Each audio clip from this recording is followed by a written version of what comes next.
От 7 май, понеделник, започва най-мащабният инфраструктурен ремонт от серията предстоящи такива в София през лятото. Цялостната реконструкция на улица Граф Игнатиев. Това съобщи столичният кмет Йорданка Фандъкова. Предварително искам да помоля за търпение и за извинение живеещите и работещите в тази част на София, както и всички, които ще минават през следващите месеци оттам.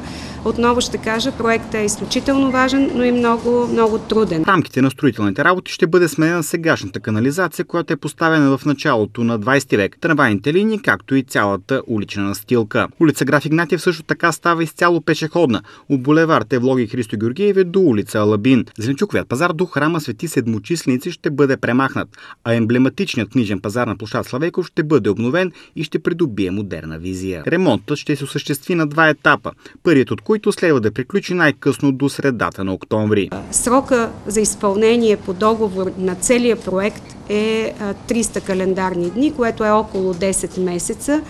Разделихме проекта на два етапа. Първият етап е цялостна реконструкция на улица Граф Игнатиев, заедно с участък от улица Солунска.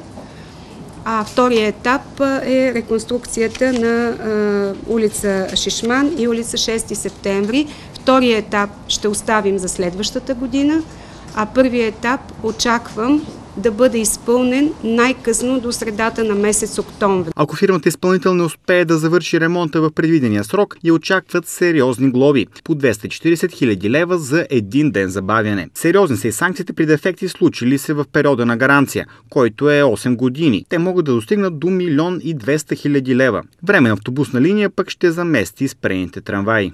Ще бъде допусната заместваща автобусна линия, която хората ще могат да използват вместо трамваите по улица Граф Игнатиев. Предвидели сме нейния маршрут да започва от крайната спирка на автобусите, която се намира при зоопарка, да минава по булевард Черни връх, булевард Джеймс Балчер, булевард Свети Наум, съответно достигайки до по булевард Евлоги Христо Георгиев, достигайки до улица Гурко, където в посока към съдебната палата автобусът ще се движи по улица Гурко, след което през булевард Христо Ботев, Стамболийски и по булевард Цар Освободител ще се връща в обратна посока към Националния стадион, откъдето вече по същия маршрут ще достига отново до квартал Хладилник. Стойността на проекта е 24 милиона лева, като по-голямата част от тях, 18 милиона, са европари по оперативна програма Региони в растеж.